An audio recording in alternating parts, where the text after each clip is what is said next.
Les éléments à prendre en compte quand vous décidez de vendre en ligne. Oui.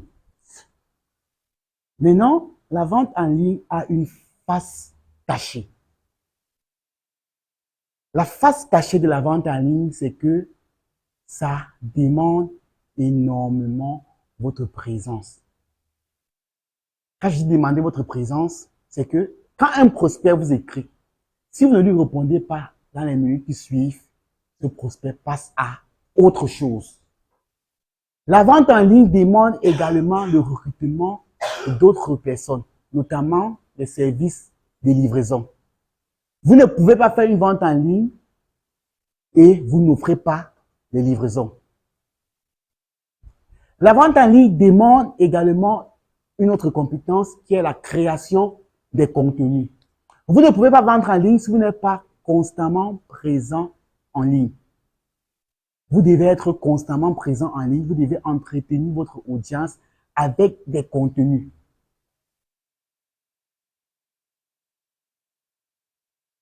Ça veut donc dire, quand vous décidez de vendre en ligne, vous devez donc pour ce faire définir un budget pour cela. Une autre réalité de la vente en ligne, c'est que vous devez également avoir un ordinateur portable. C'est facile de prendre une boutique pour effectuer une vente en présentiel, c'est pas. Mais quand vous parlez d'ordinateur portable pour ce qui concerne la vente en ligne, tout le monde devient glacé. Mais pourtant, l'ordinateur, c'est l'outil de travail du vendeur en ligne. Vous n'allez pas être rentable si vous n'avez pas d'ordinateur. Ou du moins, vous serez rentable, mais à un certain niveau, il y aura des limites. Donc, lorsque vous décidez de vous lancer en ligne, vous devez mettre tout à votre disposition, tout de votre côté pour que les choses réussissent. L'avantage de la vente en ligne, c'est quoi? C'est que, oui, vous pouvez faire des publicités avec des petits budgets. C'est ça l'avantage. Mais l'inconvénient, c'est que c'est demandant. Vu que le budget est petit, vous devez aussi être là pour superviser. Si vous n'êtes pas là pour superviser, je vous le dis, il y a une règle. Quand un client vous écrit aujourd'hui, et que vous le répondez après 30 minutes, considérez que vous avez perdu le client. La plupart des cas, il n'y a pas de temps quand vous êtes sur le digital. Le digital, c'est pour des personnes vives. Si vous êtes nonchalant, c'est mort. Si vous vendez en ligne et que vous prenez votre temps pour répondre aux prospects, c'est fini. Vendre en ligne demande également des sacrifices. Je vous ai dit, vous devez être connecté entre 22h et minuit. Pourquoi? Vous devez vous adapter au programme de vos prospects. Les gens travaillent en journée, ce qui fait en sorte que les heures où ils ont le temps de parcourir leur WhatsApp, c'est entre 22h et minuit, 19h, 20h quand ils viennent de rentrer du travail, 4h, 6h du matin quand ils viennent de se réveiller. Maintenant, si à l'heure là, quand ils vous écrivent, vous ne répondez pas, c'est fini.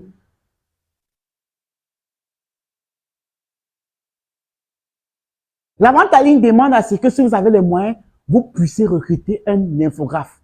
Ou du moins, si vous développez vos compétences en infographie. Parce qu'on va dire ce qu'on a dit, mais le secret de la communication reste les contenus. Est-ce que vos vidéos sont de qualité? Parce que quand vos vidéos sont de qualité, quand vos flyers sont de qualité, vous êtes plus crédible. Déjà, la vente en ligne a ce problème-là que l'acheteur est de l'autre côté, vous êtes de l'autre côté. Ce qui fait en sorte qu'il y a une certaine méfiance. Maintenant, si vous ne travaillez donc pas sur votre crédibilité, la méfiance là va rester. Et on vous a dit quoi? Vendre, c'est quoi? Donner envie et donner confiance. Vous ne pouvez pas donner confiance à quelqu'un qui se méfie.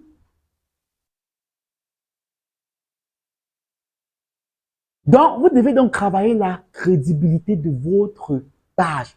Et pour travailler la crédibilité de votre page, vous devez passer par des professionnels si vous n'avez pas ces compétences-là. Ou du moins, développer les compétences nécessaires et vous travaillez cette crédibilité-là. Il y a des personnes qui vont vendre en ligne. Dès qu'on entre en contact avec eux, ils n'ont plus besoin de convertir le client. Pourquoi? Parce que la page s'est chargée de faire la conversion du prospect en client. Ça veut dire quoi? Rien qu'en parcourant votre page, le prospect s'est rendu compte à quel point vous êtes quelqu'un de sérieux. Rien qu'en parcourant votre page a inspiré confiance au prospect. Rien qu'en parcourant votre page, le prospect s'est rendu compte à quel point vous êtes quelqu'un de sociable. Oui. Il y a des petites actions humanitaires qu'une entreprise qui est présente sur le digital doit faire de temps en temps. Parce que ça augmente également sa crédibilité et son potentiel à gagner la confiance d'un prospect. Moi, dans mes pages, de temps en temps, je m'avais visité les orphelinats. Et quand je le fais, je viens poster. Avant même d'aller, j'ai fait une annonce.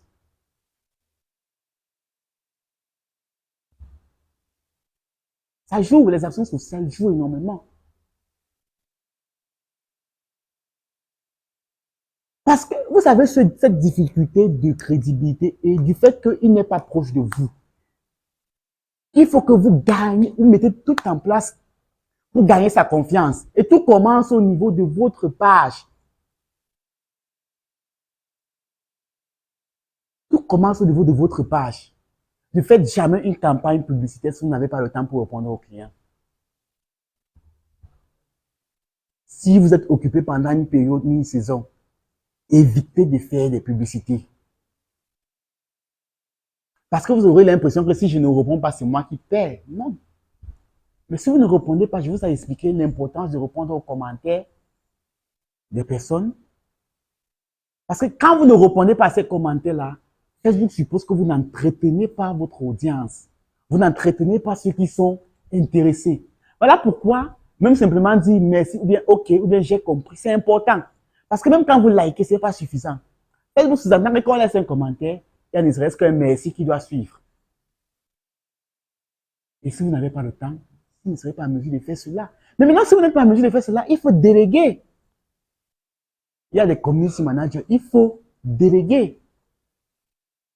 Maintenant, la vérité, c'est qu'avant de déléguer, il faudrait que vous passiez par cette mini-formation comme celle-ci. Parce que même avant de déléguer une tâche, rassurez-vous que vous maîtrisez ne serait-ce que la base de la chose. Parce que si vous déléguez une tâche sans maîtriser la base de la chose, pour une tâche qui doit prendre un jour, un community manager vous dira que ça va prendre 4 jours. Or, quand vous avez les bases, vous savez que celui-là essaye de vous soutirer de l'argent. Parce que plus la tâche prend du temps, plus vous allez payer cher. Donc, c'est ça les réalités du digital. C'est que le digital demande du temps qu'on ne vous demande pas. Mais d'après tout, c'est votre entreprise qui va créer un bureau et ne pas être présent. C'est la même chose que vous faites sur, juste que votre entreprise est maintenant numérique et vous, vous devez d'être présent. Net comme vous gérez votre réputation physique, vous devez aussi gérer ce qu'on appelle votre e-réputation. Ça veut donc dire quoi? Quand quelqu'un vous insulte, quand vous avez un client mécontent, quand vous avez un prospect qui va laisser des avis négatifs, rassurez-vous de nettoyer cela, soit de résoudre le problème avec le prospect, soit de supprimer le commentaire. Et c'est comme ça que plusieurs entreprises négligent cet aspect e-réputation. Et c'est comme ça qu'ils perdent énormément de contrats. Oui, parce que si c'est quelqu'un comme moi, avant d'acheter chez toi, mais j'inspecte tout sur toi. Je parcours tes publications. Si tu n'es pas quelqu'un de poli, c'est mort. Je ne vais pas acheter chez toi. Si tu réponds mal au client, c'est mort. Si je vois un avis négatif sur toi, un peu un là, c'est mort. Donc, vous devez gérer votre e-réputation. Et pour gérer la e-réputation, c'est être constamment à l'écoute. Écoutez votre client. Maintenant également, vous ne pouvez pas être présent sur le digital sans faire ce qu'on appelle la veille concurrentielle. Vous devez suivre de près vos concurrents. Je dis de près. Tout ce que la concurrence fait, tu dois être le premier à être au courant. Oui. Parce que généralement, la concurrence, parfois même vous n'avez pas besoin de dépenser dans un budget publicitaire. Pour une stratégie marketing que vous avez peut-être prévu faire ça en mars, vous voyez la concurrence faire ça en février. Vous évaluez directement les résultats de la concurrence. Vous voyez que votre stratégie marketing n'a pas marché. Vous cherchez une nouvelle. Donc, il y a plusieurs avantages au niveau de la veille concurrentielle. La veille concurrentielle, vous pouvez collecter les clients mécontents. Oui, Donc, vous voyez un client qui s'est ravitaillé sur un fournisseur qui est votre concurrent. Après, il vient s'exprimer que les produits là, vraiment, c'était pas de bonne qualité et que c'était trop cher. Vous avez vu un commentaire négatif. Vous allez entrer en contact avec lui. Vous l'écrivez, vous dites que ouais, bro, achat. Mais, moi, je vends ce même produit à tel prix et avec tel avantage. Un client mécontent, si vous lui proposez le même produit, il va venir vers vous. Il va expérimenter ailleurs. Surtout si vous lui donnez un certain nombre de garanties. Donc, vous devez établir une veille auprès de votre domaine d'activité. Vous ne pouvez pas être sur le digital et vous ne faites pas de veille dans votre domaine d'activité. Si vous êtes sur le digital et que vous vendez les vêtements femmes, vous devez vous rassurer que vous ayez les dernières tendances des vêtements femmes ou bien les dernières tendances de votre catégorie. Et pour vous rassurer de cela, vous devez constamment être en train de faire la veille. Ce n'est qu'en passant par la veille que vous serez au courant des dernières tendances. Si vous ne faites pas de veille, vous ne serez pas au courant. Et également, ne faites pas uniquement des veilles dans votre pays, faites aussi les veilles en Côte d'Ivoire, les veilles en France. Suivez les entreprises qui font dans le même domaine que vous en France. Suivez les entreprises qui font dans le même domaine que vous en Côte d'Ivoire. Suivez les entreprises qui font dans le même domaine que vous en Amérique.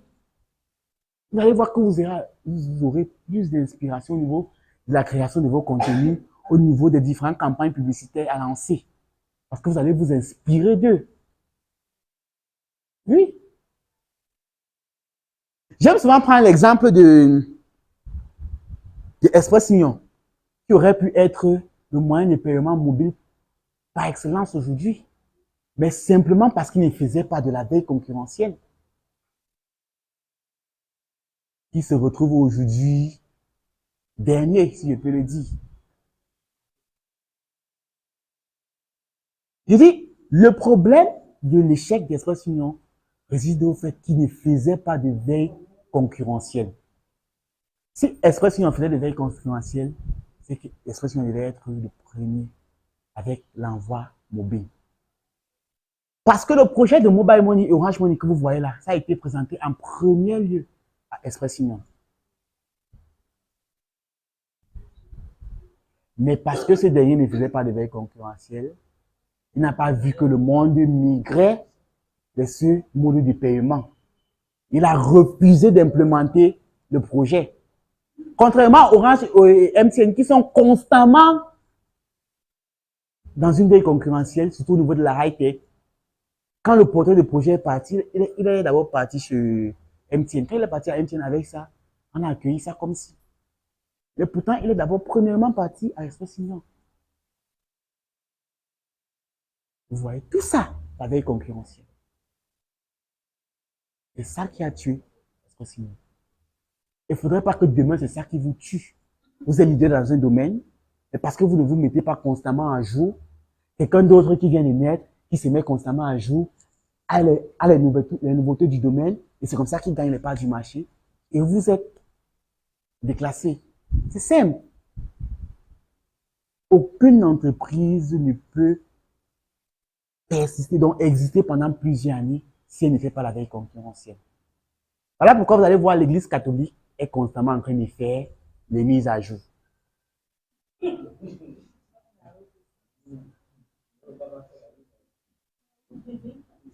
C'est pour ça qu'ils font constamment, parce qu'ils sont dans la veille. Ils sont dans la veille. C'est pour ça que vous allez voir la Bible quittera de l'état physique à l'état numérique. Certains passages bibliques seront transformés pour que d'autres personnes puissent accepter. C'est à cause de la veille. Parce que la veille va peut-être dire, les gars là commencent à avoir l'ouverture des yeux. Il faut faire quelque chose. Si je ne faisais pas avec, je n'allais pas te rendre compte. Maintenant, ils partent dans Éphésiens. On modifie un truc dans Éphésiens. On balance. C'est ça. D'après tout, l'Église catholique reste une entreprise. Et comme on le dit, l'entreprise la plus ancienne. Il n'y a pas deux. Il n'y a aucune entreprise. Mais tout ça, c'est grâce à la veille. C'est grâce à la... Si vous voyez le pape aujourd'hui dit qu'on bénit les couples, quoi, c'est parce qu'il a fait la veille. Il a vu que la communauté, on les appelle comment? LGBTQIA très grande. Et surtout, elle avait un certain pouvoir financier comme politique.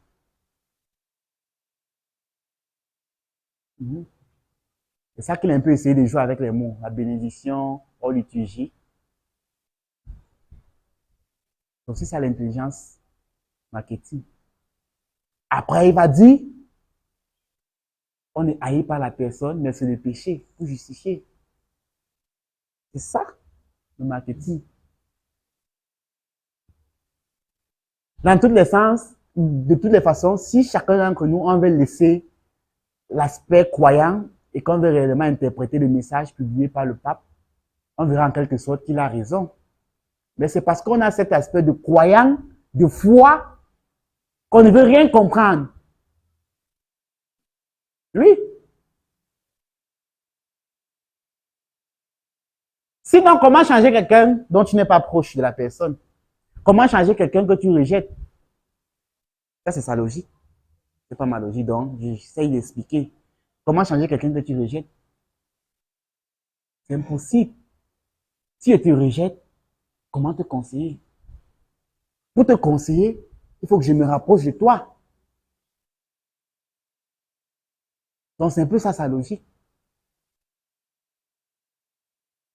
Donc, on va arrêter là.